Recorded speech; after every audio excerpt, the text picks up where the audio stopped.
भारत गौरव आचार्य श्री पुलक सागर जी गुरुदेव के प्रवचन और धार्मिक कार्यक्रम देखने एवं सुनने के लिए जिन शरणम मीडिया चैनल को अभी सब्सक्राइब करें और बेल आइकॉन पर क्लिक जरूर करें। ओम नमः श्रीदेव्यः। ओम नमः श्रीदेव्यः। यदर्चाभावेन प्रमुदितमना दर्दुरेह क्षणादासीत् स्वर्गे गुणगण समृद्धनिधि लभन्ते सद्भक्ता शिवसुखसमाजं किमु तदा महावीर स्वामी नयन पथगामी भवतु मे।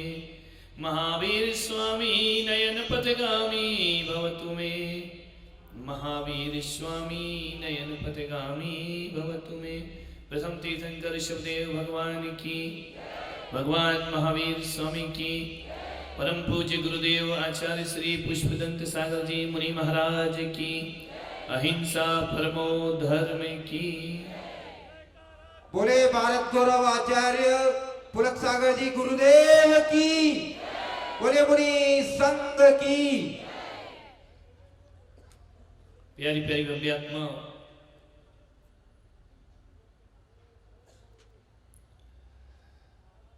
जीवन में बहुत सारी समस्याएं हैं।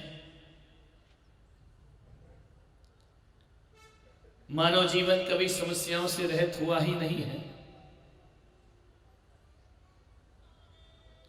महापुरुषों का जीवन हो या साधारण व्यक्ति का जीवन हो, समस्याएं सबके साथ हैं। एक छोटा सा बच्चा है तो उसकी अपनी समस्या है, एक जवान है तो उसकी अपनी समस्या है, एक बूढ़ा है तो उसकी अपनी समस्या है, महिला है तो कौन बोला वहां समस्या ही समस्या, बहू है तो समस्या है, सासू है तो समस्या है, महाराज नहीं आए तो एक समस्या है और आ गए तो ये भी एक समस्या ही है।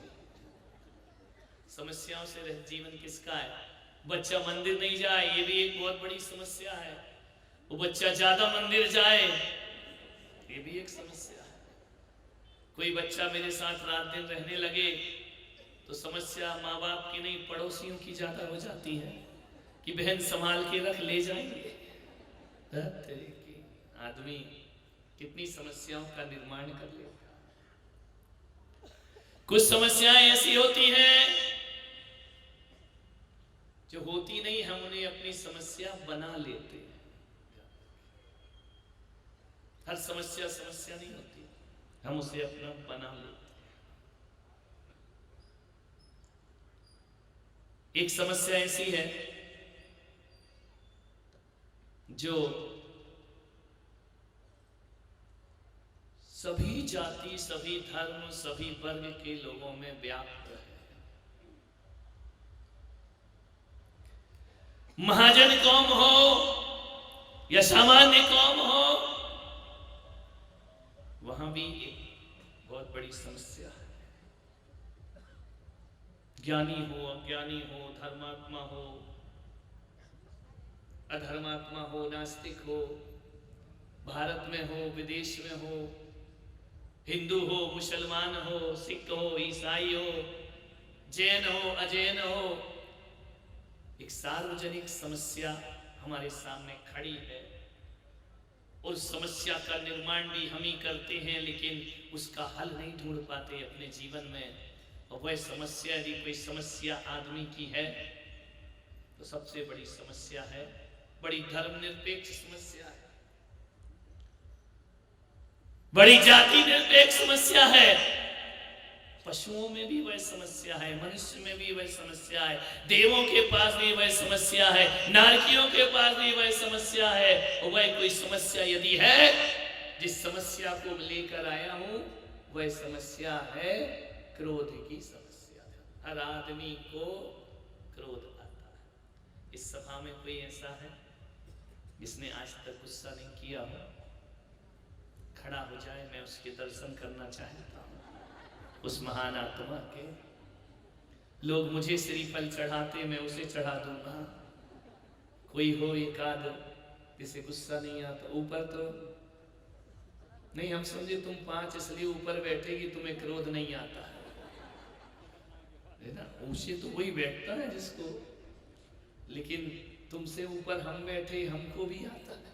ध्यान रखना, क्रोध तो सबको आता है। महिलाओं को भी क्रोध आता है, पुरुषों को भी क्रोध आता है, बच्चों को भी क्रोध आता है, बूढ़ों को भी क्रोध आता है। पढ़ा लिखा भी गुस्सा करता है, अनपढ़ आदमी भी गुस्सा करता है। हर जगह क्रोध है, मालूम है। बच्चों को पालते हो ना, तो बच्चे को पालते जाओ तो एक दिन बच्चा क्या हो जाता है, बोलो, बड़ा हो जाता है ना। ऐसे ही क्रोध को पालते जाओ तो एक दिन क्रोध भी बहुत बड़ा हो जाता है। आदमी के अहंकार से भी बड़ा क्रोध हो जाया करता है, आदमी के कद से भी ऊंचा क्रोध का कद ऊंचा। इसलिए कहता हूं, बच्चे पालो, क्रोध मत पालो। ये बहुत खतरनाक हो जाएगा। बच्चे पालने की छूट है, क्रोध पालने की छूट नहीं। हर आदमी को गुस्सा, क्या करे। जिंदगी एक रंगमंच है, जिंदगी एक रंग भूमि है। जब मनुष्य को धरती में अवतार होता है, धरती में जन्म लेता है ना, तो जिंदगी उसे रंग भूमि की तरह मिला करती है। लेकिन जैसे जैसे आदमी बड़ा होता है, रंग भूमि को रणभूमि में बदल दिया करता है। अपने निजी स्वार्थों की वजह से ये रंग भूमि जैसा जीवन रणभूमि का जीवन हो जाया करता है। मान्यवर, क्रोध रणभूमि बनाता है जिंदगी को। शादी के बाद भी गुस्सा है और शादी के पहले भी नहीं हो रही है तो गुस्सा आ रही है। हो गई, कौन बोला तो और ज्यादा आ रहा है। मन शांत नहीं। एक व्यक्ति आया, बोले महाराज शांति नहीं जी। तो मैंने कहा मैं क्या करूं?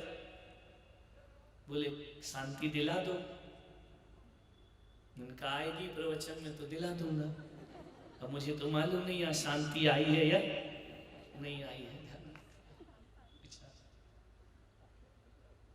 इनका परिवार में कितने लोग हैं? बोले कोई नहीं है। ध्यान रखिए, परिवार में कोई नहीं, लेकिन क्रोध उतना ही है। कोई हो तब भी उससे उतना ही गुस्सा है, और कोई ना हो तब भी उतना ही गुस्सा है। ध्यान रखना। लेकिन जहां तक मैं पुलक सागर सोचता हूं कि जब संयुक्त परिवार थे ना, तो ऐसा नहीं कि उस घर में क्रोध नहीं आता था। आज एकल परिवार है, उसमें भी क्रोध आता है। फर्क कितना था कि संयुक्त परिवार में क्रोध बट जाया करता था।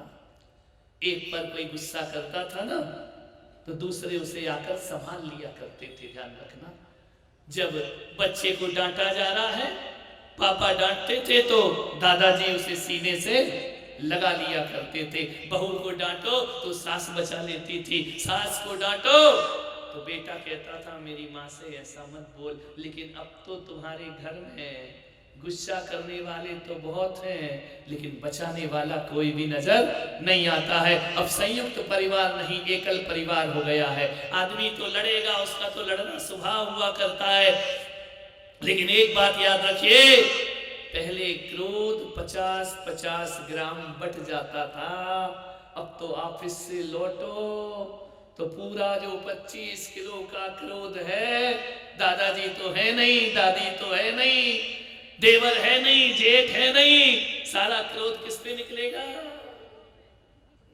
नहीं, ऐसा नहीं है। ये भी दुकान से, ऑफिस से जब भर के लाते हैं ना, तो सारा क्रोध तुम पर उतार दिया करते हैं। ध्यान रखिए, आदमी नहीं है, संभालने वाला कोई नहीं। मैं सोचता हूं संयुक्त परिवार की अवधारणा फिर से जागृत होना चाहिए। ध्यान रखना, ये भारत तभी भारत है जब ये व्यक्ति बनकर नहीं, परिवार बनकर रहेगा तब ये भारत भारत हुआ करता है। घर तभी तक घर है जब तक घर परिवार है।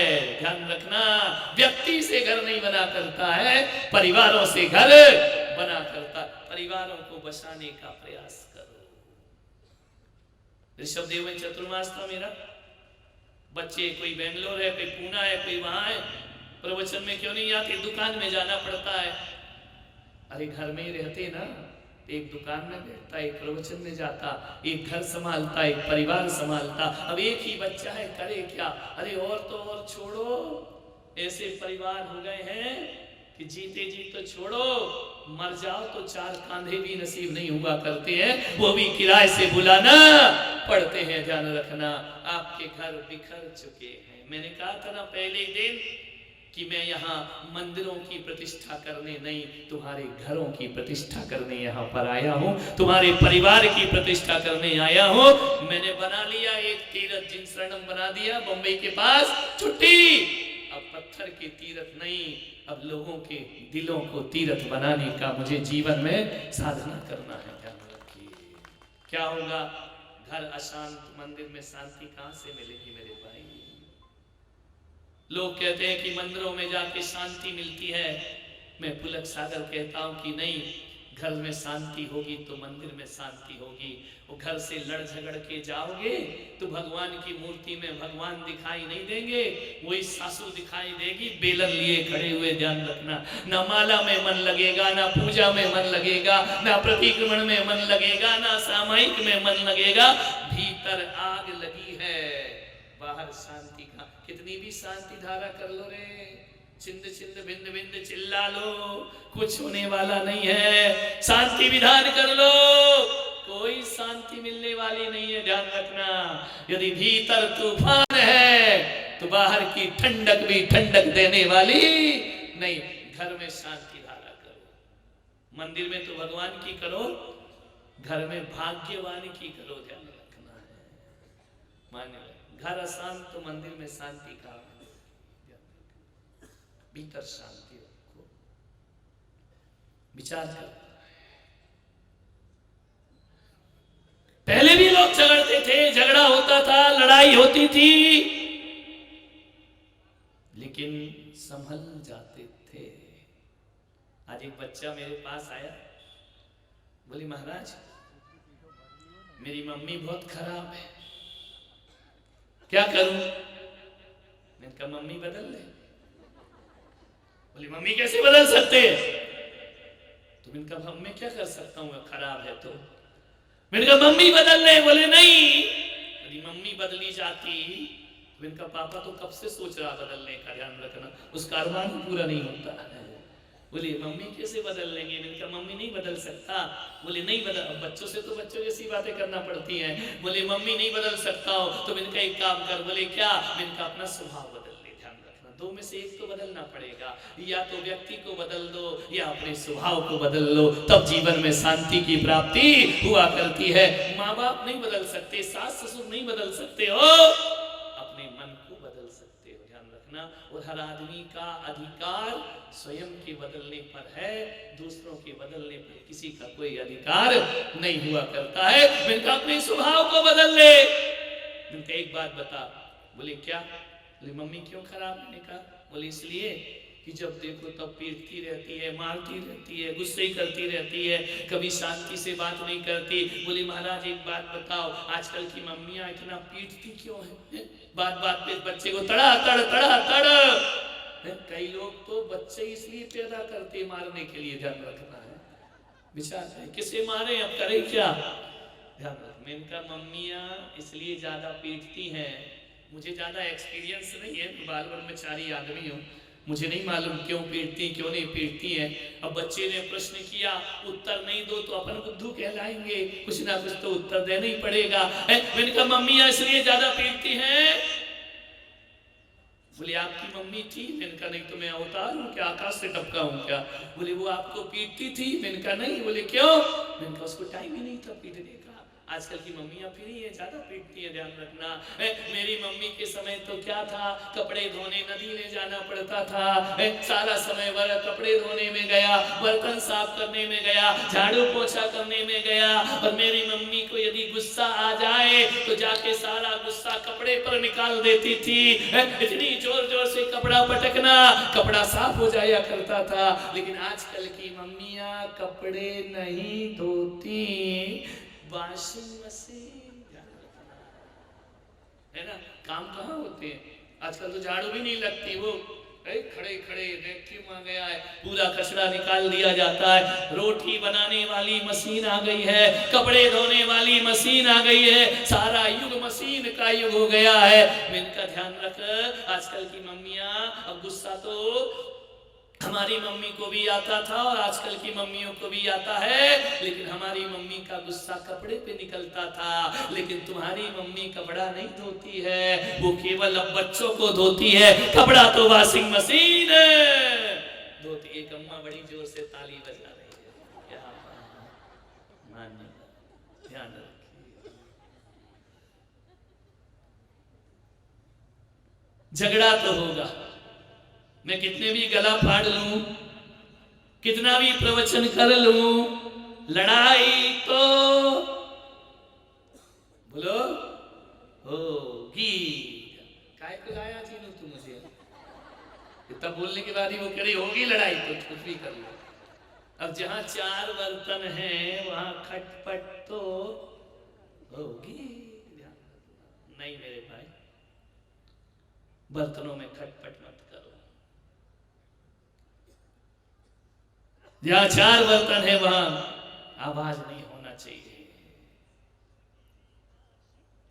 छोटे मोटे तो होंगे,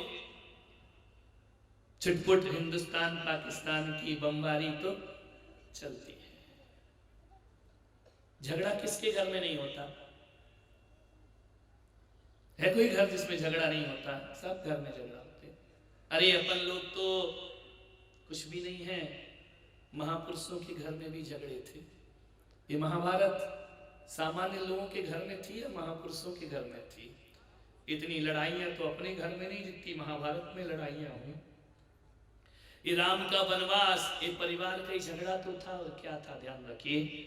ये भरत बाहुबली का युद्ध, झगड़े ही तो थे, ध्यान रखना।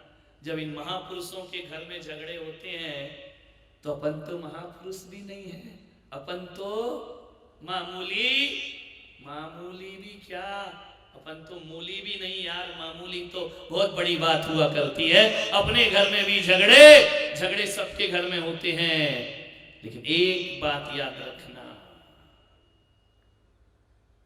झगड़ा हो जाए, लड़ाई हो जाए, लड़ लो, झगड़ लो, मार लो, पीट लो, बाल पकड़ लो, डंडे चला लो, बोलना बंद मत करना।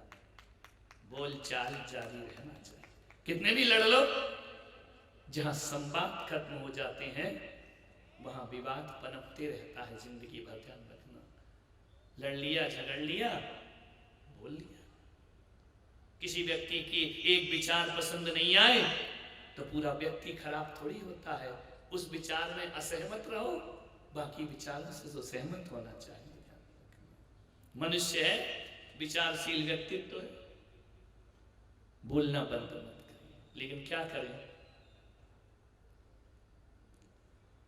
क्या होता है, लड़ते झगड़ते माँ बाप में पिटता पप्पू है। कभी भी देख लिया, यहां तक मेरा अनुभव है। अब पति पत्नी दोनों लड़ लिए, अब झगड़ा हो गया, पिसता कौन है? खाने वाला पिसता नहीं, पिसता पप्पू है। इधर से मम्मी कहेगी जा बोल ले पापा को खाना बन गया, और सुन रहा है पापा, इतनी जोर से बोल रही है, लेकिन मीडिएटर कौन बना है? पत्रकार। यहाँ का संवाद वहां पहुंचाने वाला, जा पापा को बोल खाना बन गया। पापा ने भी सुन लिया, पप्पू गया, पापा पापा मम्मी कह रही खाना बन गया, जा बोल हमें नहीं खाना। अब तू ही बोल देना यार, उसको काय को दौड़ा रहा, इधर जा रहा, उधर जा रहा, इधर जा रहा, उधर जा, बोल आधे घंटे बाद खाऊंगा। मम्मी कहती जा बोल, ठंडा हो जाएगा, फिर मेरा दिमाग नहीं खाना, ध्यान रखना। बोलता है मम्मी कह रही ठंडा हो जाए, दिमाग नहीं खाना। अब पापा बोलो मम्मी को क्या बोलूं? अरे बोले तू खाने जैसी आई नहीं, दिमाग में नहीं, सारा दिमाग तो तेरी मम्मी का। पप्पू तो दौड़ दौड़ के बेचारा यहाँ जा रहा, वहां जा रहा, यहाँ जा रहा, करे क्या ध्यान रखना। और वहां से पति आता है, ऑफिस से, दुकान से, दफ्तर से आता है, गुस्से में भर के आता है, आकर के पत्नी पे बरस पड़ता है। पत्नी क्या करे? पत्नी किस पे बरसे? क्रोध हमेशा नीचे की तरफ चलता है, ऊपर की तरफ नहीं जाता है। पत्नी ले दे के बच्चे पे बरस जाती है। अब बच्चा क्या करे? उसको भी कोई हक किसी से कम नहीं, उसको भी गुस्सा आ गया। अब वो क्या करता है? नौकरानी पे बरस जाता है। अब नौकरानी क्या करे? वो किस पे बरसे? मालिक पे बरसे तो नौकरी चली जाएगी। क्या किया जाए? वो ले दे के बर्तन पे बरस पड़ती है। ध्यान रखना महिलाओं, एक सूत्र दे रहा हूं, यदि तुम्हारी बर्तन वाली अच्छे से बर्तन साफ ना करे, थोड़ा गुस्सा दिला दिया करो, बहुत रगड़ रगड़ कर साफ करेगी। ध्यान रखना, चमका के रख देगी। क्रोध हमेशा नीचे की तरफ। एक पति पत्नी में झगड़ा हो गया। झगड़ा क्या? हिंदुस्तान पाकिस्तान की बमबारी हो गई। पति को सुबह दिल्ली जाना था, डूंगरपुर का पति था। कब तक ऋषभ देव वालों को पकड़ेंगे अपन? इसी डूंगरपुर का पति था। झगड़ा हो गया, बोल चाल बंद। मैं तुझसे नहीं बोलूं, तू मुझसे नहीं बोल। नहीं बोलेंगे, बोले जा, तू क्या समझता है अपने आप को? पति ने कहा तू क्या समझती? नहीं बोलूंगा। अब हुआ क्या? कल जाना पट्टे को दिल्ली है? उठने की आदत 9 बजे की। पत्नी से अब बोले कैसे? बोलना तो पड़ेगा, लेकिन बोले नहीं, मैं भी किसी सवा शेर हूं, मैं कैसे बोल सकता हूं? उसने एक स्लिप लिखी 12 बजे रात को कि सुबह 9 बजे मुझे दिल्ली जाना है, उठा देना। वो स्लिप रख दी पत्नी के तकिए पर। पत्नी आई, सोई, उसने पढ़े आज के समाचार। कल सुबह 9 बजे मुझे 8 बजे दिल्ली जाना है, जल्दी उठा देना। पत्नी की भाड़ में जा, मैं काहे को बोलती हूँ तेरे से, लेकिन अब घर में रहो तो निभाना तो पड़ेगा। सुबह 10 बजे उठा सो करके उसने कहा यार मैं कहाँ हूँ? पता चला कि जहां सोया था वही है। दिल्ली की ट्रेन तो निकल गई। उसने पत्नी से, पप्पू से कहा क्यों रे, लिख के दिया था ना तेरी मम्मी को कि दिल्ली जाना है, 8 बजे उठाना। पप्पू ने कहा तूने लिख के तो दिया था, मम्मी ने भी लिख के दिया था, 8 बज गए उठ जा। वो भी काहे को बोले तुमसे ज्यादा रखना। देख ले स्लिप बाजू में पड़ी है।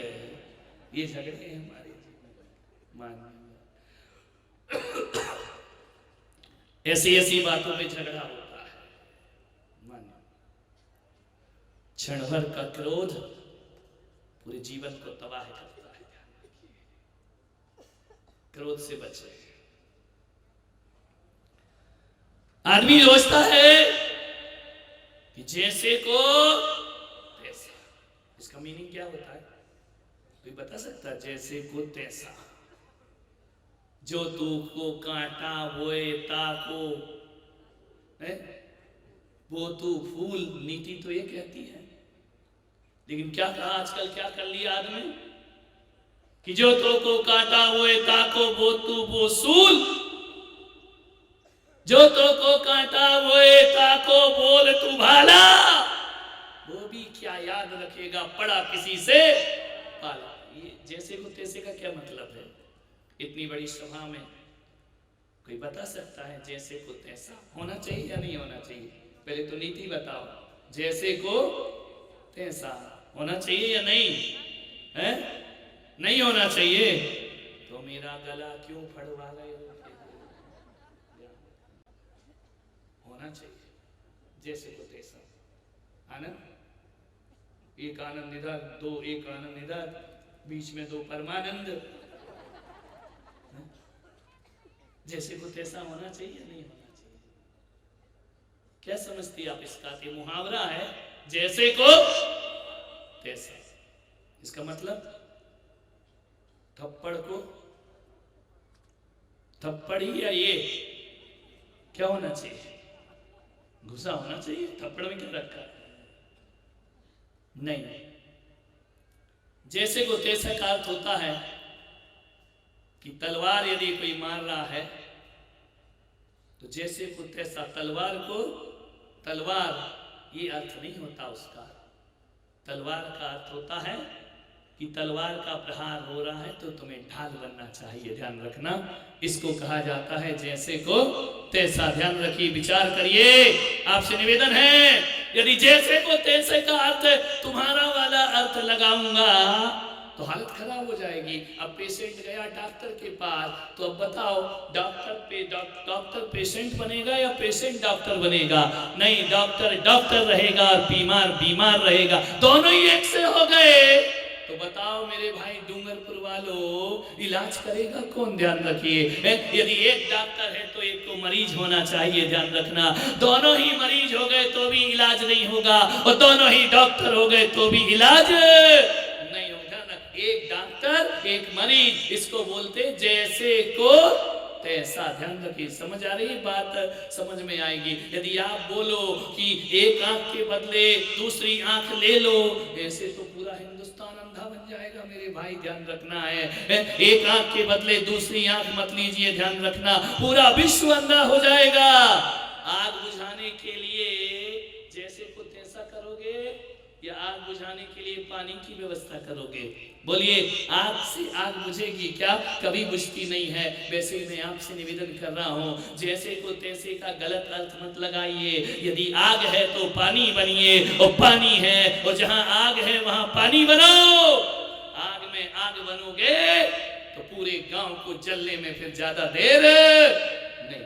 क्रोध है तो क्षमा करो। क्या करो? क्षमा होना चाहिए, जीवन तभी सार्थक होगा। आदमी का दिमाग माचिस की तीली हो गया है, जिसके ऊपर बारूद लगा रहता है। थोड़ा सा माचिस के बॉक्स में किसी ने रगड़ा, आग लगने को तैयार है। ध्यान रखना, माचिस की तीली जल जाए कोई बात नहीं, क्योंकि उसमें दिमाग नहीं है। अरे तुम इंसान हो, तुम मत जलो, तुम्हारे अंदर परमात्मा ने दिमाग दिया है। ध्यान रखिए, तुम्हें माचिस की तीली नहीं बनना है, तुम्हें अपने जीवन को बदलने का प्रयास करना है। मान्यवर, आपसे विशेष आग्रह करने जा रहा हूं कि घरों में कभी भी आग लग सकती है, ध्यान रखना। ये मत सोचना कि गर्मी के दिनों में ही घर जला करते हैं, ठंडी में भी घरों में आग लग जाया करती है। घरों में आग कभी भी लग जाएगी। तुम्हारे यहाँ कितनी फैक्ट्री हैं मुझे नहीं मालूम, लेकिन जिनके पास फैक्ट्रियां हैं उनकी फैक्ट्री में एक यंत्र लगा होता है। आजकल तो स्कूल में भी बोल दिया है, हॉस्टल में भी बोला है, जहां भी सार्वजनिक स्थल हो वहां एक अग्निशामक यंत्र लगा करके रखिए। होता है या नहीं होता है? बड़ी बड़ी फैक्ट्रियों में, फैक्ट्री छोड़ो, बड़े बड़े अपार्टमेंट बनते हैं, बिल्डिंग होती है, वहां भी अग्निशामक यंत्र रखा जाता है। क्यों रखा जाता है? बोलिए, उसका कारण क्या है? क्यों लगाते हैं? कि कभी भी, सभापति महोदय, कभी भी आग लग जाए तो इससे आग को शांत कर देना। ध्यान रखना, मैं पुलक सागर भी कह रहा हूं आपसे, तुम्हारे दिमाग में, तुम्हारे जीवन में भी कभी भी क्रोध की आग लग सकती है, ध्यान रखना।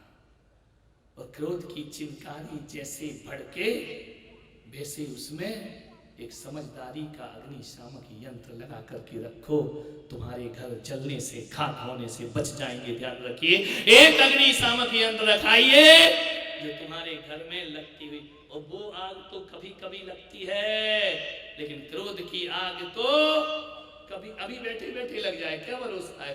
निकलते ही निकलते लड़ाई हो जाए, कोई भरोसा क्रोध कब आए, कोई उसका टाइम फिक्स नहीं होता है। और क्रोध किस पे आता है मालूम है?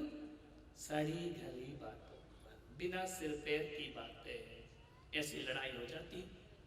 सास बहू में लड़ाई होगी, इतनी लड़ाई कि वो लड़ाई आंगन तक निकल आई, बाहर तक, पड़ोसी के घर तक लड़ाई पहुंच गई। लड़ाई किस बात की? दोनों सुबह सुबह लड़ क्यों रही है? बहू ने कहा, अम्मा जी तू कुछ भी कर ले, तू सिर पटक के भी मर जा तो मलाई पीहर जाएगी। लड़ाई काय की हो रही है? मलाई कौन खाएगा? बहू ने, सासू ने कहा, तू समझती क्या अपने बाप को? मलाई इसी घर में खाई जाएगी। बहू ने कहा पिया जाएगी। दोनों इतनी अच्छी बातें कर रही थी, बातें करते करते मलाई पे झगड़ा हो गया। इतना झगड़ा, ससुर जी आए, बोले अरे तुम लोग लड़काई कर रही हो भाग्यवानों सवेरे सवेरे, बोले तुम बीच में मत बोलो। बहू ने कहा ससुर जी मलाई पिहर जाएगी। सासू ने कहा कि ज्यादा बहू का पक्ष नहीं लेना, मलाई यहीं खाई जाएगी। ससुर ने कहा पहले मलाई लेके आ। मलाई कहाँ है, मैं फैसला करूंगा।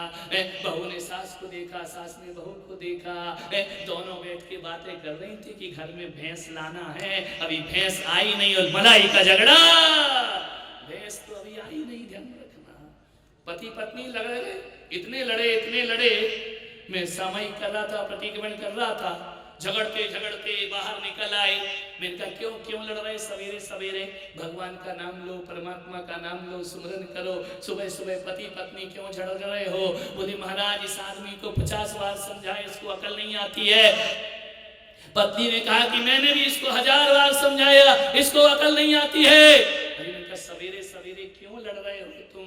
बोले सवेरे थोड़ी लड़ रहे हैं, लड़ाई तो रात को 12 बजे से शुरू हो गई है। अरे तुम इनका रथ जगह क्यों हो रहा है? नवरात्रि चल रही है क्या? अरे नवरात्रि नहीं चल रही। बोले महाराज ये लड़ाई इसलिए हो रही है, मैं इससे समझा रहा हूँ बेटा इंजीनियर बनेगा, वो कह रही मेरा बेटा डॉक्टर बनेगा। मैंने कहा बेटे को बुलाओ, पूछो तू क्या बनना चाहता है। दोनों ने देखा, बोले बेटा तो अभी पैदा ही नहीं हुआ। बिना सिर पैर की लड़ाइयां, औलाद पैदा नहीं हुई, लड़ाइयां डॉक्टर इंजीनियर पर, छोटी छोटी बातों पे झगड़े। एक जगह क्या हुआ, जेठ जी गर्मी के दिन थे, आम लेकर के आए। थैली में से आम निकाला, एक आम अपने बच्चे को दे दिया, एक आम छोटे भाई के बच्चे को दे दिया। उस आदमी के मन में ऐसा कुछ भी नहीं था, लेकिन संयोग था। अब सभी पेड़ पे सारे आम एक से थोड़ी होते हैं, कोई छोटा होता है, कोई बड़ा हो जाता है। उसने छोटे भाई के बच्चे को आम निकाल के दे दिया। वहां से देवरानी ने देखा, अच्छा अपने बच्चे को बड़ा और मेरे बच्चे को छोटा, अतिश्री महाभारत प्रस्तुत करता। इतनी सी सड़ी सी बात पे झगड़ा, ध्यान रखना। एक आम इतना सा छोटा क्या हो गया? मान्यवर आप सोच रहे हैं कि इतने बड़े महाराज कितनी हल्की बातें कर रहे हैं। मान्यवर मैं निवेदन कर रहा हूँ, आम का मतलब आम नहीं होता है। यदि 1 फीट जगह बड़े भाई ने ले ली और 1 फीट छोटे को कम मिल गई, आम से बड़ा झगड़ा उन लोगों में। और छोटी छोटी बातों में झगड़ा होता है, ध्यान रखिए। बिना सिर पैर की बातें हैं जिसमें आदमी झगड़ लिया करता है। हकीकत में देखना, जब झगड़ा हो जाए ना, एकांत में बैठना, लड़के झगड़ के विवाद करके एक तरफ बैठ के सोचना, ये बात हकीकत में लड़ने जैसी थी या नहीं थी। सोचना एक बार, तुम्हारे भीतर से आत्मा से आवाज आएगी, धत तेरे की फालतू बातों पे झगड़ा करते रहा, उसका जिंदगी से कोई लेना देना है नहीं। इतनी बड़ी बात नहीं है जितना हमारे घरों में झगड़ा प्रारंभ हो जाता है। एक बार सोच लिया करो कि बात लड़ने जैसी है या नहीं। बच्चों जैसे लड़ते करते हो। मुल्ला नसरुद्दीन था, आगरा जाना था उसको। बच्चा स्कूल से आया, इतनी पिटाई की। पत्नी गुलाबो बाजू में खड़ी थी। उसने कहा तुम्हारा दिमाग खराब है। बोले तू चुप बैठ, तू मत बोल बीच में। बोले क्यों? बोले आज उसको पीट लेने दे जी भर के मुझे। अरे बोले कोई भी बाप हो, बोले कल मुझे आगरा जाना है। अरे कोई भी बाप जब जाता तो बच्चे से प्यार करता है, गले लगाता है, उसे अब आलिंगनबद्ध करता है कि बेटा मैं जा रहा हूँ। तू कैसा बाप है, तू लड़के को पीट रहा है। बोले तू चुप रहे, आज इसको जी भर के मार लेने दे। बोले क्यों? बोले इसलिए कि कल इसका रिजल्ट आएगा और मैं यहाँ रहूंगा नहीं, और मालूम है कि ये पट्टा फेल।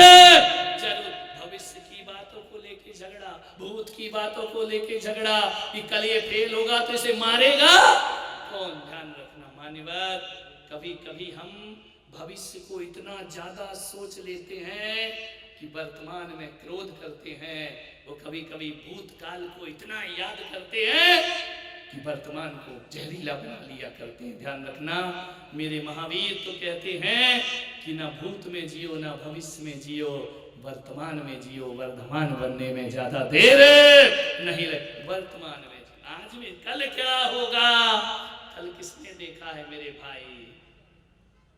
कल तूने मुझे ये कहा था, अरे वो चला गया ना समय, कहा था अभी तक याद रख के बैठोगे क्या? उस बात को ध्यान रखिए, जो हो गया सो हो गया, जो रात गई सो रात गई, वो रात न वापिस आती है, जो बात गई तो बात गई, वह बात न वापिस आती है, डोली लेकर बारात गई, बारात न वापिस।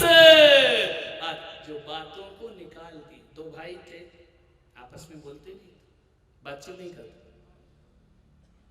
मेरा चतुर्मास हुआ, मुझे पता लगा कि कई वर्षों से भाई आपस में बोलते नहीं। इनका भाई भाई नहीं बोलते, दुश्मन नहीं बोले तो चले, भाई नहीं बोलता है। मैं गया उसके पास, इनका क्यों? एक बार घोड़ा निकल रहा है, श्री जी की शोभा यात्रा निकल रही है, एक भाई ने सौधर्मेंद्र की बोली ले ली। अब भाई बैठा है रथ पे, तो रथ यात्रा दूसरे भाई के घर से निकलना है, वो आरती नहीं करेगा। बोले क्यों?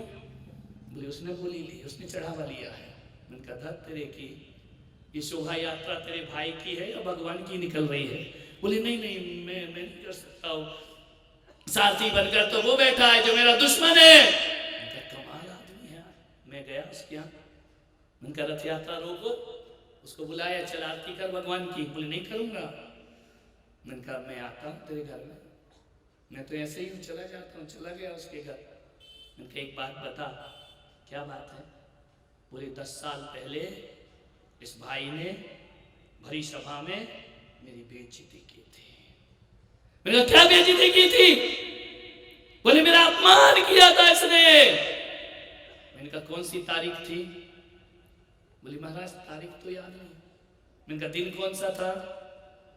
बोले दिन भी मुझे याद नहीं। मैंने कहा कितने बज रहे थे एग्जैक्ट बताना।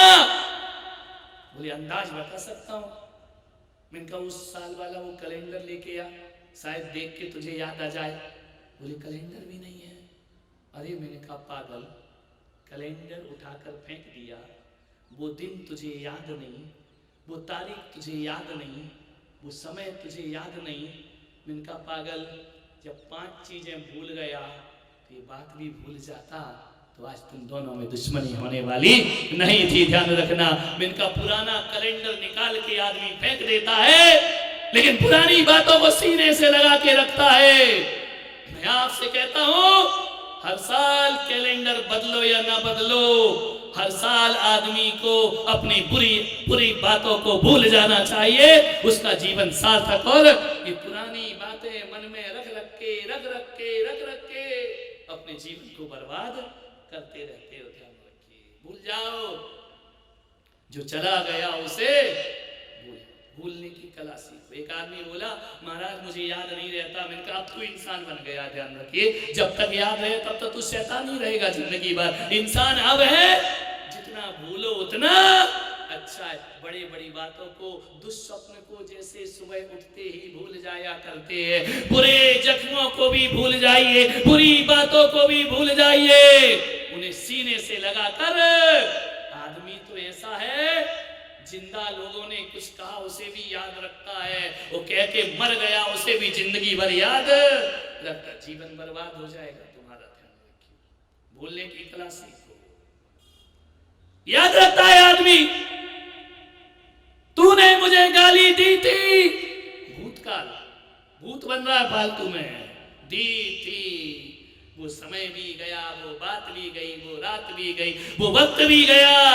बात याद रखो, बस इतनी सी एक बात छोड़ दे आदमी, तो मैं कहता हूं शायद दुनिया में नफरतें खत्म हो जाएंगी, शायद दुनिया में दुश्मनी खत्म हो जाएगी। छोटी छोटी बातों को भूल जाए आदमी, तो याद रखना है आपके जीवन में जो दूरियां हैं वह निकटता आने में उनको ज्यादा देर नहीं लगेगी। याद रखता, गाली दी। एक आदमी आया, बोले उसने मुझे गाली दी थी। अरे मैंने कहा उसने दी तो तूने ली काहे को, ध्यान रखना है। एक बात याद रखो डूंगरपुर वालों, सामने वाला जितना गाली देने को स्वतंत्र है, लेने नहीं लेने को तुम भी स्वतंत्र हो, है? लेकिन तुम तो तैयारी बैठे हो, वो दे और हम लपक के कैच पकड़ ले और वर्ल्ड कप हमारे हाथ में। नहीं मेरे भाई, काय को याद रखते, भूल जाओ ना। वो दे रहा, पहले मेरे समय जब मैं छोटा था, आजकल तो चिट्ठियां खत्म हो गई हैं, आजकल तो मोबाइल से एसएमएस चला जाता है। पहले चिट्ठियां होती थी। मालूम चिट्ठियां क्यों होती थी? घर में झगड़े होते थे, बहू से झगड़ा हो जाए, बहू पापा को चिट्ठी लिखती थी कि पिताजी इस घर में मुझे शांति नहीं है, आज झगड़ा हुआ है। वो चिट्ठी भी तो ऐसी थी, सुभान अल्लाह, ध्यान रखना, आज लिखती थी, कल पोस्ट ऑफिस में डालती थी, 3 दिन जाने में लगता था, फिर वहां बढ़ती थी, पर जब वो पढ़ता था जवाब आने में 3 दिन और लग जाते थे, 6 दिन में तो लड़ाई समाप्त हो जाती थी। ध्यान रखना है, आज तो लाइव दिखा देते, मोबाइल में देखो महाभारत चल रही है, रिकॉर्डिंग करके भेज देते हैं। पहले का युग कितना अच्छा था, ध्यान रखिए। क्रोध कभी स्थायी नहीं होता है, आता है और चला जाता है। अब चिट्ठियां खत्म हो गई। हम लोग खेलते थे, पोस्टमैन आ जाता था ना, तो दौड़े दौड़े जाते थे, किसी की चिट्ठी आई क्या, किसी का पत्र आया क्या। अब कोई जरूरत नहीं, ध्यान रखना मान्यवर, कैसा जब, इसलिए तो घरों में टकरार ज्यादा हो गई है। यहाँ थोड़ी सी बातचीत हुई, वहां पे ईयरफोन लगा दिया, हेलो पापा, कहाँ नरक में पटक दिया। अरे बाप रे, उस नरक को स्वर्ग बनाने का टाइम तो रखो थोड़ी देर, सीधा नरक में डाल दिया, मैं नहीं रहूंगी, अभी छोड़ती हूँ इस घर को। ये जितने उपकरण आ रहे हैं ना, ये घरों को बर्बाद करने वाले आ रहे हैं। ध्यान रखना, मानिए, सोचना, विचार करना। मैं अक्सर ये बात हर जगह सुनाता हूं। मैं फिरोजाबाद गया, फिरोजाबाद में मैंने क्या देखा, एक धर्मशाला में रुका नसिया जी की, एक बूढ़ी अम्मा रोज मेरे प्रतिक्रमण में आके बैठती थी, सफेद साड़ी पहनती, एक दिन बैठी, 2 दिन बैठी, 3 दिन बैठी।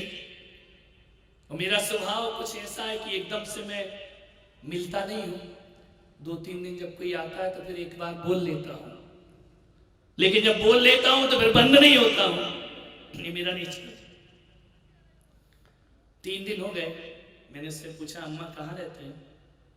बोले इसी नसिया जी में रहती हूँ। मैंने कहा अम्मा कौन है तुम्हारे साथ? कोई नहीं। पति?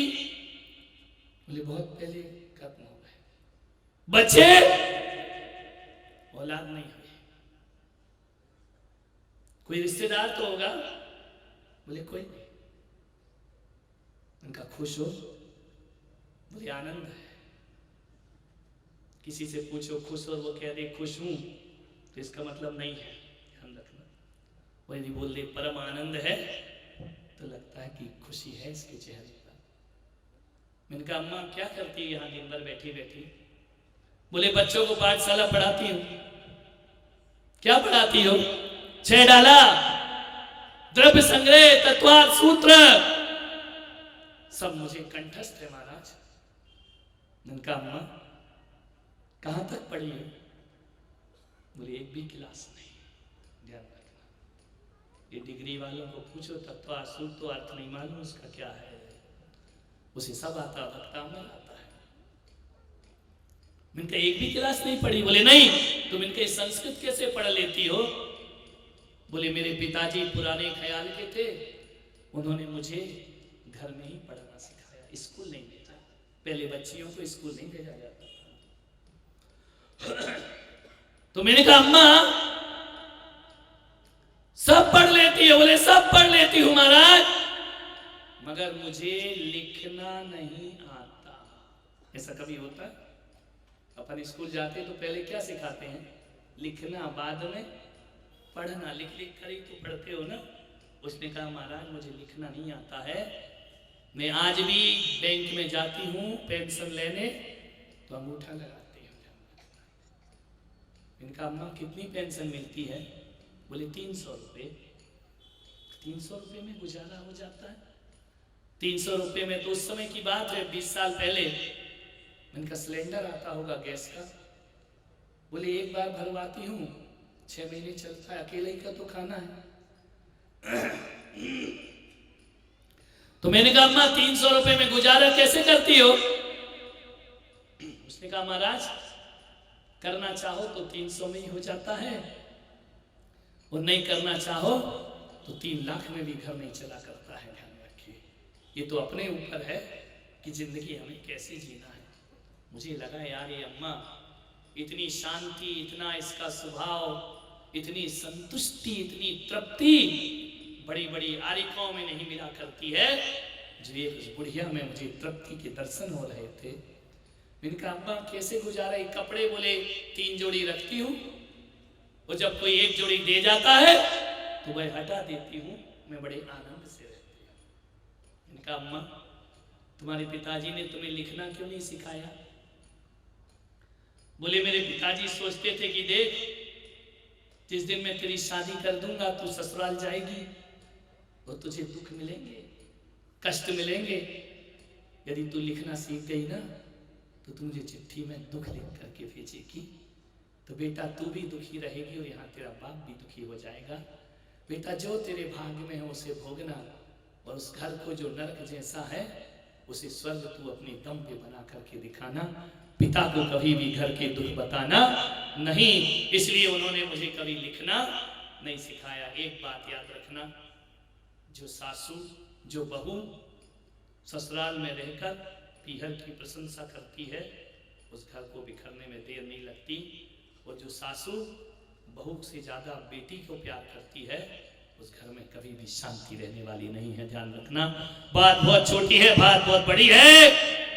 बहू के रहते हुए बेटियों पर इतनी लाड मत टपकाओ, और ससुराल में रहते हुए पीहर की इतनी प्रशंसा मत करिए, वरना तुम्हारा घर बिखरने में ज्यादा देर नहीं। उसने कहा कि बस बेटा जैसा भी हो, यदि हर माँ ये संदेश सीख ले कि बेटी तेरी ससुराल बेशक नरक है, लेकिन मैंने संस्कार दिए हैं उसे स्वर्ग बना देना, तो मुझे तेरी माँ होने में गर्व पैदा होगा। ध्यान रखना, उस घर को स्वर्ग में बदल दे। अरे स्वर्ग में जाकर स्वर्ग जैसे रहे तो क्या खाक रहे?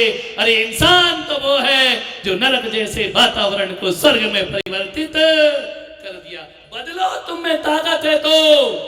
एक कोड़ी से शादी करता है मेरी समाज का बेटा, मेरी समाज का एक बाप अपनी लड़की की शादी एक कोड़ी से करता है। लड़की कहती है पिताजी चिंता मत करो, कोड़ी को कंचन नहीं बनाया तो मैना सुंदरी मेरा नाम नहीं हुआ करता है। ध्यान रखिए, अपना जीवन बदलो। सामने वाले से मत कहो कि क्रोध मत करो, शांत होने का प्रयास करो। ध्यान रखिए, जीवन बदल जाएगा।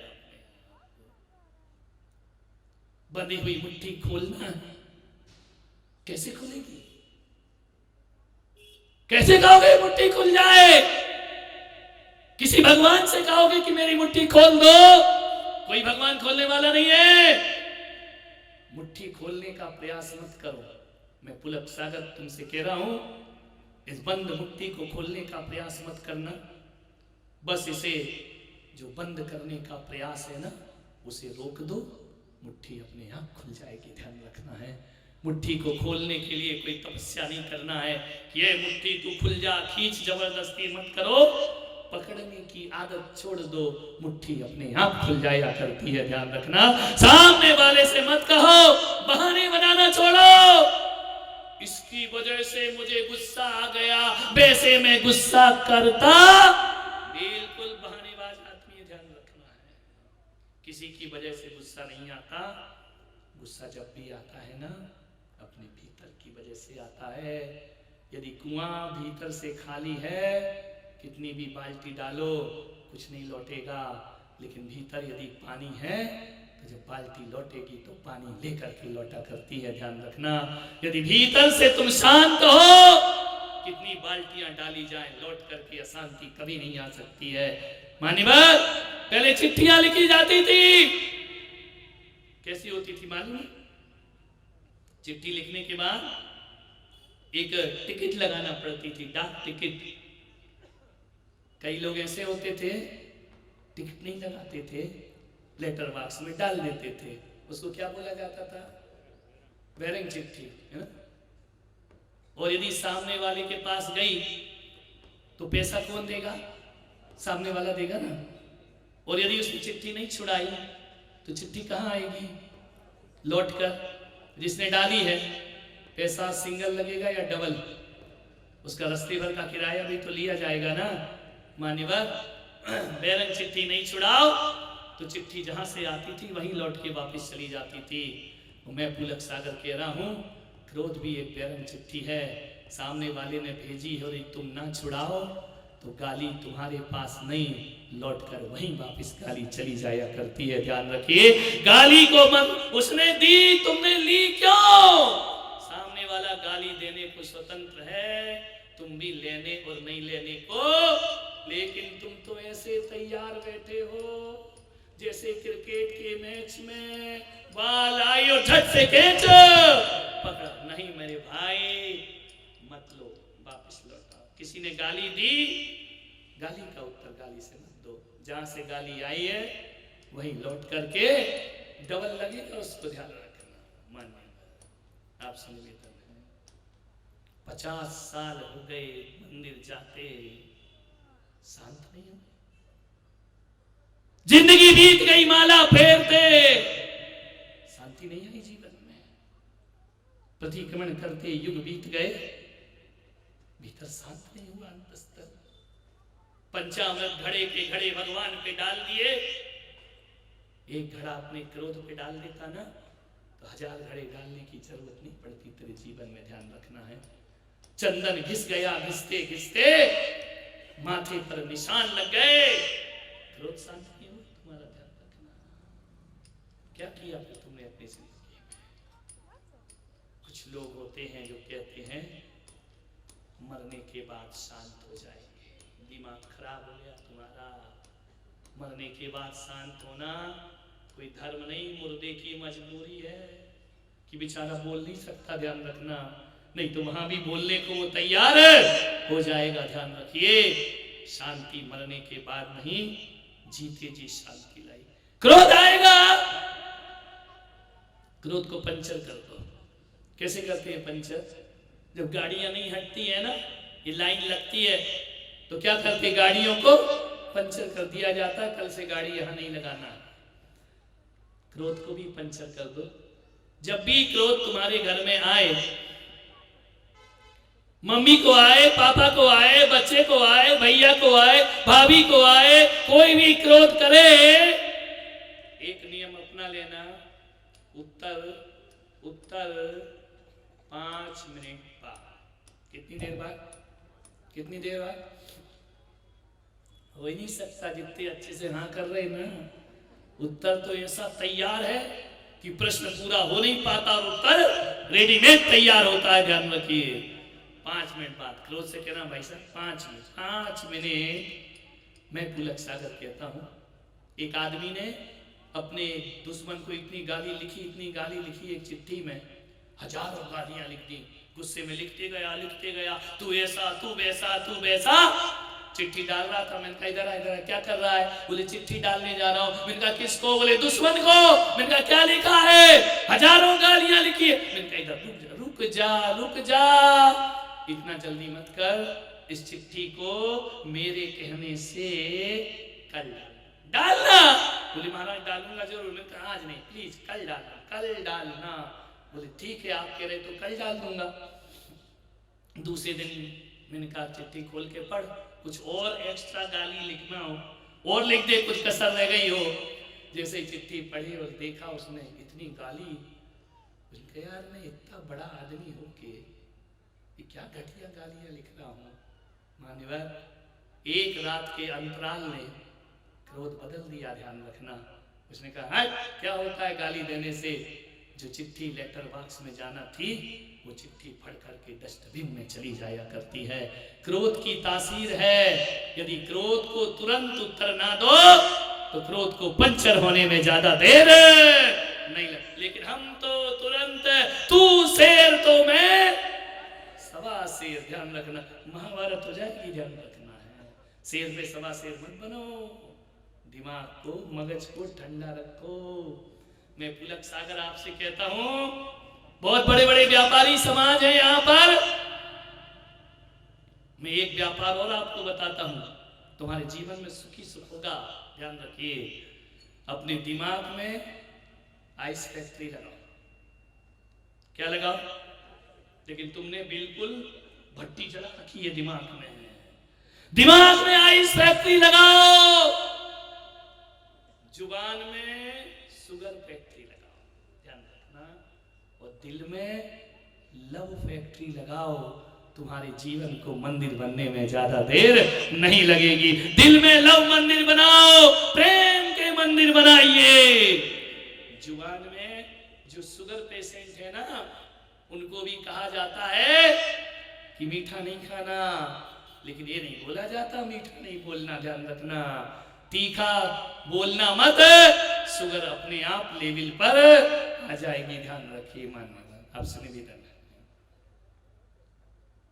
15 मिनट का गुस्सा 24 घंटे की एनर्जी खत्म कर देता है। विचार करना है आपको। ये लड़ाइयां, ये घर में बेमनुष्यताएं, क्रोध जब भी करो तो एक्सेप्ट करो कि हाँ मेरी गलती है। ये मत बोलो इसकी वजह से, उसकी वजह से, उसकी वजह से। बहानेबाजी बनाओगे, क्रोध कभी खत्म होने वाला नहीं है। दूसरी बात, आपसे निवेदन है, दुनिया को मत बदलो, अपने आप को बदलने का प्रयास करिए। जुबान खारी मत करना, आंख लाल मत करना। जिंदगी के जीवन का एक सूत्र है, क्रोध है ना, अकेला नहीं आता, विद फैमिली आता है। तुम्हारे कार्डों में लिखा रहता है ना, इष्ट मित्रों सहित। चले मत जाना, अकेले ही जाना, ध्यान रखना है।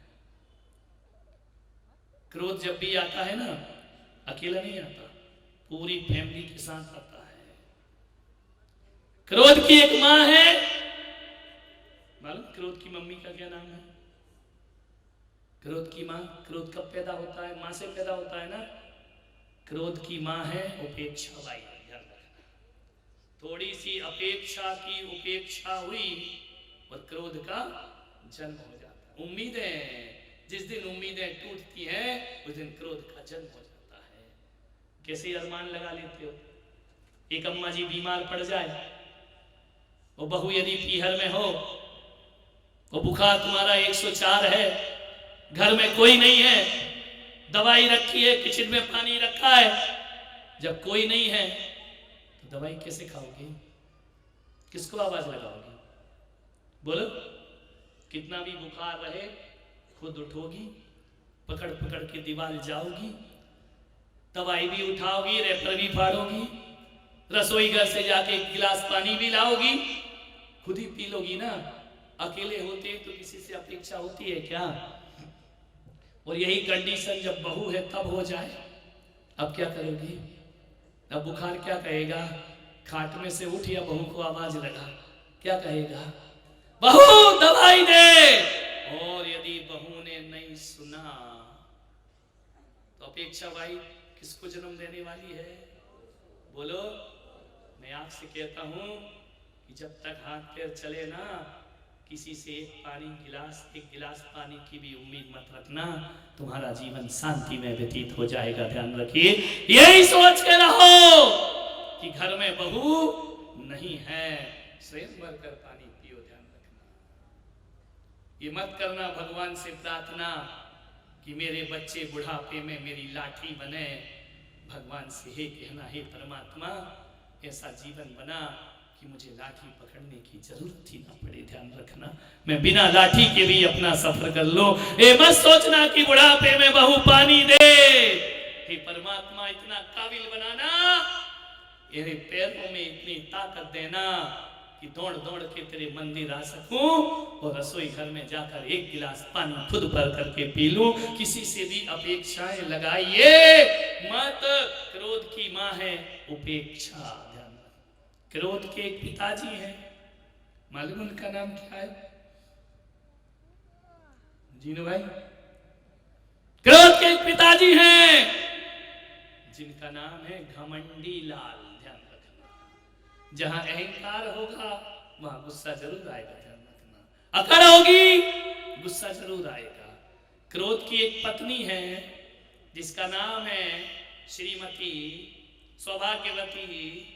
सौभाग्यवती इसलिए कि क्रोध आज तक नहीं मरा और वो आज तक विधवा बनी नहीं। ध्यान रखना, वो क्रोध की पत्नी का नाम है श्रीमती हिंसाबाई। ध्यान रखना, क्रोध आएगा तो लड़ाई तो होगी, मारपीट तो होगी। ध्यान रखिए, क्रोध के दो जुड़वा बच्चे हैं, बैर और विरोध। ध्यान रखना, क्रोध की हिंसाबाई पत्नी होगी तो बैर विरोध का जन्म जरूर होगा। और क्रोध की एक नक्चड़ी बहन है नखराली, मालूम है उसका नाम क्या है? जिद। ध्यान रखना, जिद्दी बाई क्रोध की सगी बहन हुआ करती है। मैं आपसे निवेदन करता हूं, ये जब भी क्रोध आएगा ये पूरी फैमिली को साथ में लेकर आएगा और तुम्हारे घर को बर्बाद करने में ज्यादा देर। अरे बहन से भी नाता तोड़ दो। घर में जाओ ससुराल में तो ये मत कहो पति से तुम्हारी बहन यहाँ नहीं आना चाहिए, तुम्हारी सास माँ यहाँ नहीं रहना चाहिए। अपनी आत्मा से कहो कि मेरे जीवन में घमंडी लाल और उपेक्षा बाई नहीं आना चाहिए, मेरे जीवन में हिंसा नहीं होना चाहिए, बैर विरोध ना हो, और जीवन से जिद निकल जाए तो जीवन में शांति आने में ज्यादा देर नहीं लगेगी। ध्यान रखना, मान्य।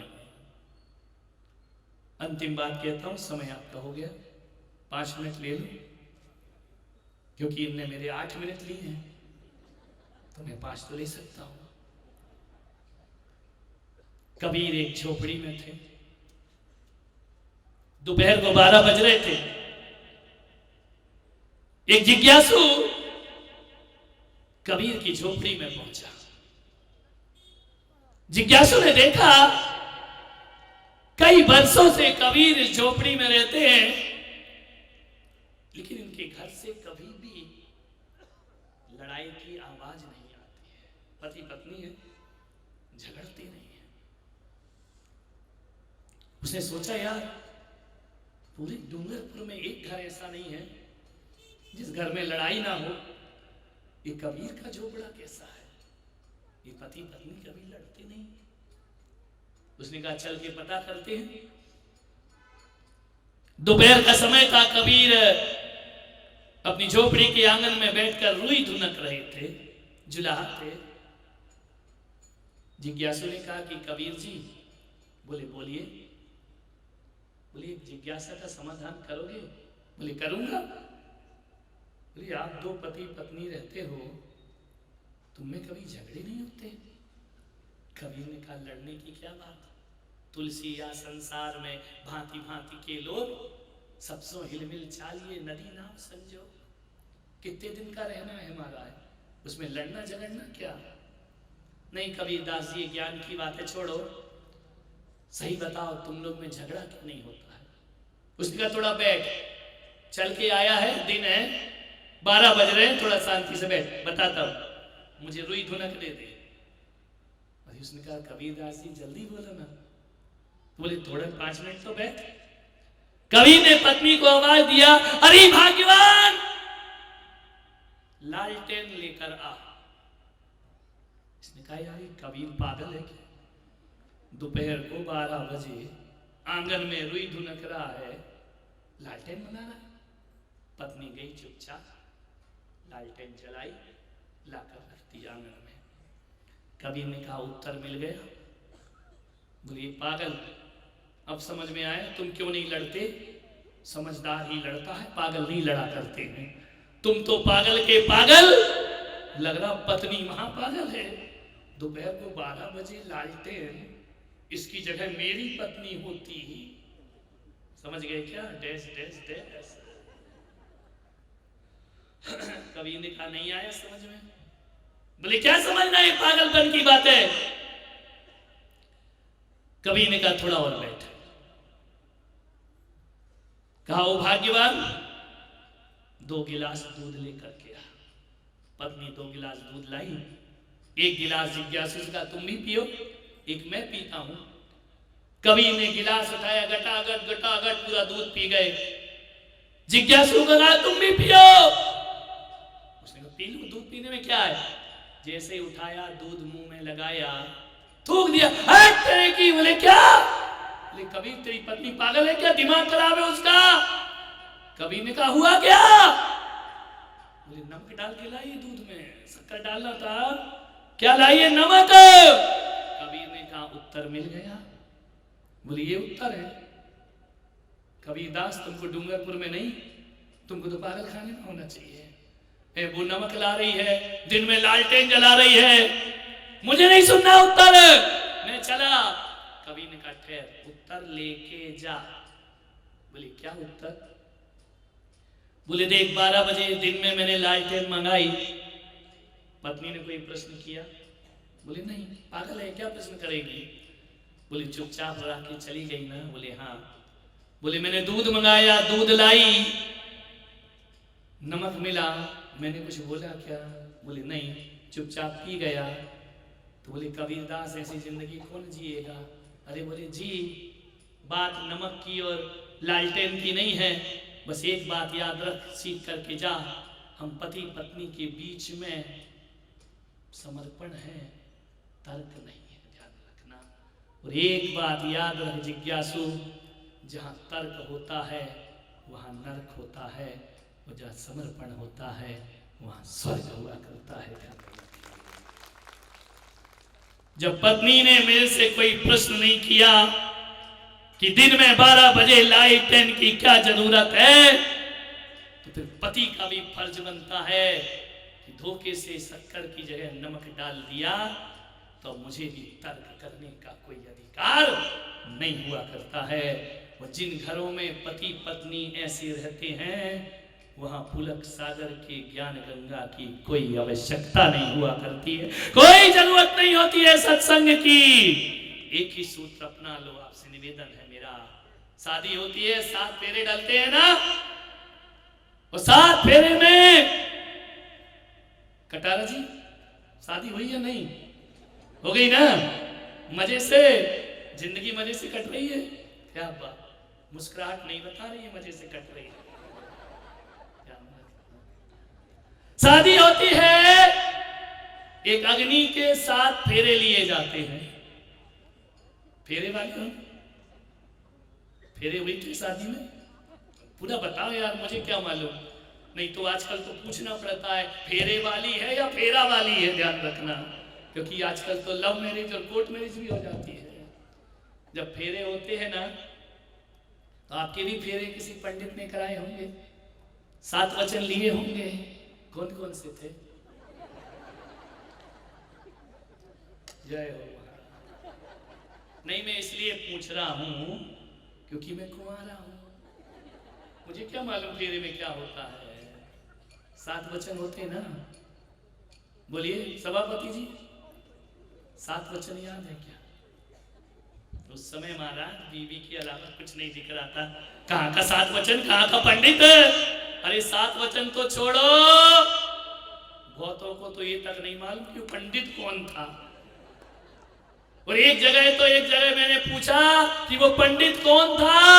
वो आदमी कह रहा उसी को तो तलाश रहा हूं जिसने मेरी जिंदगी बर्बाद की है। ध्यान रखना, मान लो 7 फेरे किसी को याद नहीं होंगे, मत करो याद। उन फेरों में कोई दम भी नहीं था, 2 कौड़ी के फेरे और जिंदगी बर्बाद हो गई लाखों की। अपनी ध्यान रखना है मान्यवर। मैं आपसे कहता हूं, अब सब पंडितों को 7 वचन बदल देना चाहिए।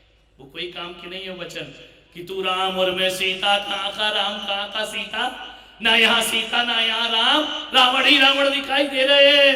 वो कोई वचन काम में आने वाले नहीं है। मैं कहता हूं, जब भी नव युवक शादी करे ना, तो अब पुलक सागर के वचन याद रखना। 7 वचन तो बताऊंगा तो आहार का समय हो जाएगा मेरे। एक वचन महत्वपूर्ण बताता हूं कि जब भी फेरे के मंडप में बैठो ना, तो लड़का लड़कियों से एक वचन जरूर लेना वो वचन इतना ही होना चाहिए कि देख हम लोग जीवन के संबंध में धागों में बंध रहे हैं, और याद रखना पति पत्नी बोले बनने से पहले कि आज से हम वचन लेते हैं कि जब मैं आग बनूंगी तो तू पानी बन जाना, और जब तू आग बने तो मैं पानी बन जाऊंगा। इससे बड़ा वचन दुनिया का कोई दूसरा नहीं होता है। इतना ही वचन लेना, इतना ही अपने जीवन में याद रखना। अब आप कहोगे महाराज जिनकी शादी है उनका तो बता दिया, जिनकी हो गई वो क्या करें? अब सेकेंड मैरिज थोड़ी करोगे तुम लोग, मूड है क्या? मन तो है, लेकिन क्या करें, पहली छुट्टी मिले तब तो जूस भी आए। ध्यान रखना, वो ऑफिस, वो दफ्तर, वो रसोई, वो डाइनिंग हॉल, वो बेडिंग रूम, वो तुम्हारा स्लीपिंग रूम, जहां तुम्हारी दिन में 10 बार नजर पड़ती हो, जब भी देखो तो नजर वहीं जाती हो। ऐसी जगह एक स्टिकर बना के पुलक सागर का लगा लेना। उस स्टिकर में चाहे दुकान हो, ऑफिस हो, दफ्तर हो, घर हो, मकान हो, मंदिर हो, सब जगह स्टिकर लगाना। उस स्टिकर पर बस इतना लिखना कि जहां तर्क है वहां नर्क है, और जहां समर्पण है वहां स्वर्ग है। ध्यान रखना, आपके घर में मैं वचन देता हूं क्रोध कभी प्रवेश नहीं कर पाएगा। ध्यान रखिए, क्रोध से मुक्ति पाना है, समर्पण में जीना सीखो, तर्क में जीना बंद कर दीजिए। ध्यान रखना, कभी भी क्रोध तुम्हारे घर में प्रवेश नहीं करेगा। अंतिम बात क्या समाप्त करता हूं, कोई भी शुभ काम करो तो अच्छा मुहूर्त देखते हो। आज से नियम ले लो, गुस्सा का भी हम मुहूर्त देखा करेंगे। बिना मुहूर्त के गुस्सा मत किया करो। सोमवार को गुस्सा आए तो कहना आज सप्ताह का पहला दिन है ना बाबा, आज मुझे क्रोध नहीं करना, वरना पूरा दिन मेरा पूरा सप्ताह क्रोध में जाएगा। क्रोध से कहना कि क्रोध भाई तू कल आना मंगलवार के दिन। जैसे ही मंगल को क्रोध आए तो कहना मंगल भवन अमंगल हारी, द्रवहु सो दशरथ अजर बिहारी, मंगलम भगवान वीरो, मंगलम गौतमो गढ़ी, मंगलम कुंद कुंदाद्यो, जैन धर्मोस्तु। आज मंगल के दिन तू मेरे घर में आके अमंगल मत कर, तेरे हाथ जोड़ता हूँ। बुधवार को क्रोध आएगा, कहना बुध के दिन तो मेरा घर शुद्ध रहने दे। गुरुवार को आए तो कहना आज गुरुदेव का दिन है, आज गुस्सा नहीं करेंगे। और शुक्रवार को आए तो कहना शुक्रिया, आज मेरे पास टाइम है। और शनिवार को आए तो कहना ये शनि बाजू वाले के घर में जा, मेरे घर में शनि प्रवेश ना करे। और रविवार को कहना आज हॉलीडे है, आज छुट्टी का दिन है, आज हम क्रोध नहीं, आज क्रोध से भी छुट्टी लेते हैं। ध्यान रखिए, सप्ताह में एक दिन तो क्रोध से छुट्टी लेकर जियो मेरे भाई। ऑफिस से छुट्टी चाहिए, दुकान से छुट्टी चाहिए, स्कूल से छुट्टी चाहिए, क्रोध से भी छुट्टी ले लो। यही तुम्हारे जीवन को स्वर्ग बना देगा मेरे भाई। आपका समय हुआ, 8 मिनट ज्यादा लिए, क्षमा चाहता हूं। और संचालक को भी सिखा रहा हूं, तुम भी ऐसे क्षमा मांग लिया करो, स्टाइल है ये। नहीं तो आदमी क्या करता है, 15 मिनट बोलेगा, फिर कहेगा आपका ज्यादा समय नहीं लूंगा, खा तो गया पूरा, अब क्या समय नहीं लेगा ज्यादा। ध्यान रखिए मान्यवर, आपसे निवेदन है क्रोध से बचने का प्रयास करिए। क्रोध हमारे घर में प्रवेश ना करे, जीवन स्वर्ग हो जाएगा। आप सबने सुना, अनुग्रहित हूं। शाम को आरती होती है। आज जो तुमने सुना है इसका प्रश्न मंच भी शाम को वहीं होगा जहां पर मैं रुका हूं। करके आना आज मैंने क्या क्या बोला है, आपको पुरस्कार मिलेगा, सम्मान मिलेगा, और आप सबका जीवन क्रोध की आग से बचे, यह परमात्मा से प्रार्थना करता हूँ। चावाणी के ज्ञान से सूझे लोकालो, सोवाणी मस्तक धनु सदा देत हो दो। हे जिन वाणी भारती तो ही जपो दिन रैन, जो तेरा शरणा गहे सो पावे सुख चैन। नौ बार नमस्कार।